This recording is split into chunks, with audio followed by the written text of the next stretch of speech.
hantu kembali lagi.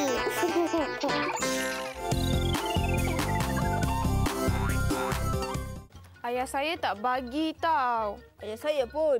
Tapi saya suka. Apa ni? Apa yang ayah kamu tak bagi? Kami sedang bercakap pasal muzik lah, Bas. Muzik? Abang, kami suka dengan muzik sambil buat kerja rumah. Oh, tapi boleh ke kamu menumpukan perhatian sewaktu mengulang kaji pelajaran kalau sambil mendengar muzik? Kalau sekadar buat kerja rumah tu bolehlah. Tapi pemahaman kita agak kurang, Bas. Betul apa yang Mati cakap tu. Sebenarnya kita buat kerja sekolah tu bukan sekadar untuk cepat siap je tau. Sebenarnya sambil kita buat kerja sekolah, kita mengulang kaji pelajaran apa yang telah diberi oleh cikgu kita lah tu. Betul tu. Bas, bila saya nak dengar muzik kan, lain kali saya dengar bila masa lapang saya je lah, Bas. Macam tu bagus. Jomlah sekarang ni kawan-kawan dah nak saksikan laporan khas hari ni. Jom kawan-kawan saksikan News at Kids On 2.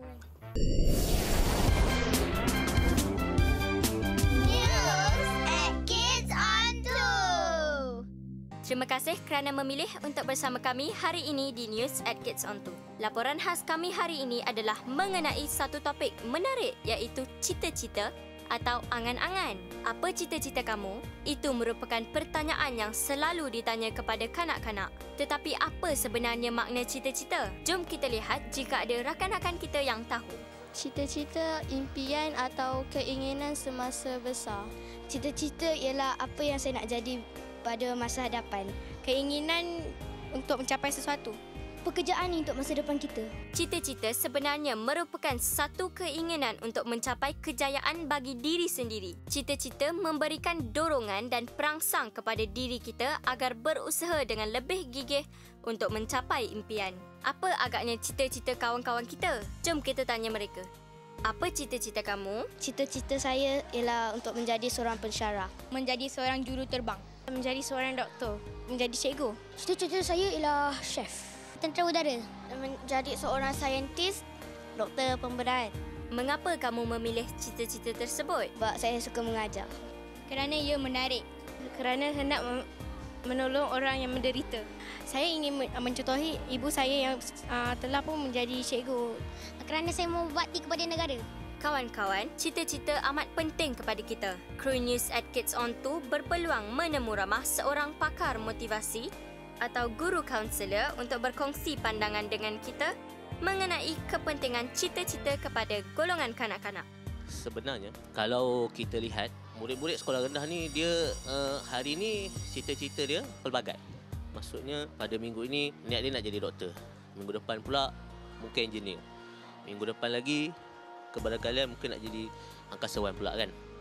So, pandangan saya, kepentingan cita-cita untuk murid-murid di sekolah rendah ni sebenarnya lebih kepada pendedahan kepada murid-murid itu sendiri. Maknanya, untuk murid-murid ni, kita perlu isikan ilmu, akhlak dan juga pengalaman.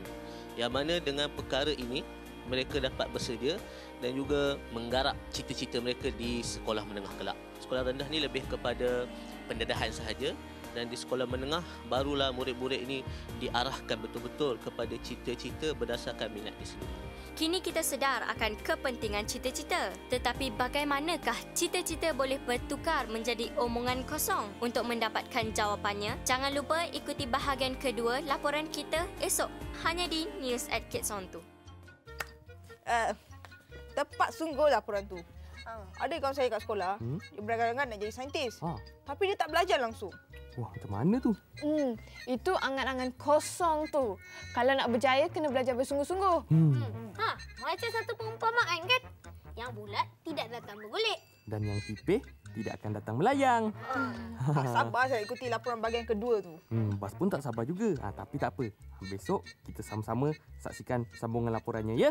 Jadi kawan-kawan, sekarang kita teruskan dengan menonton kartun pula.